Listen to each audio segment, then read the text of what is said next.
Hi all, మేమైతే 4 o'clockకి లెగిసి అన్నవరం అయితే బయలుదేరిపోయామన్నమాట. సో వ్రతం చేయించుకోవడానికి.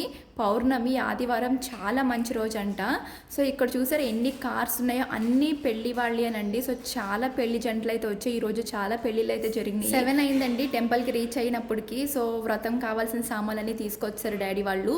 మేమైతే ఇప్పుడు వ్రతం కోసం లోపలికి వెళ్ళిపోతున్నాం. ప్రసాదాలు చూసారా, సో ఈ బుట్టలతో తీసుకెళ్తున్నారు. హర్షిగడైతే అస్సలు మారుడు, ఎక్కడికి వెళ్ళినా ఈ జేసీపీలతో ఆటలు మాత్రం వదలడండి. సో సత్యనారాయణ స్వామి ఎంత ముచ్చటగా ఉన్నారు కదా చూడడానికి. మేమైతే అక్కడే కూర్చున్నాము.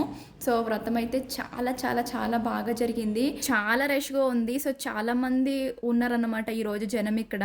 సో మేము వచ్చినప్పటికి దర్శనం వచ్చినప్పటికి 12:30 అట్లా అయిపోయింది. పాప మర్షిగడికి ఆకలేస్తుంది అనమాట. ప్రసాదం తినేస్తున్నాడు. భోజనం కోసం అయితే ఇక్కడికి వచ్చాము, అన్నప్రసాదం దగ్గరికి. ఇక్కడ కూడా ఎంత రష్ ఉంది అసలు. బట్ ఇంత మంచి రోజున వచ్చినందుకు చాలా చాలా హ్యాపీ. మీరు ఎప్పుడైనా అన్నవరం వెళ్తే కామెంట్ చేయండి. వీడియో నచ్చితే సబ్స్క్రైబ్ చేసుకోండి. బాయ్.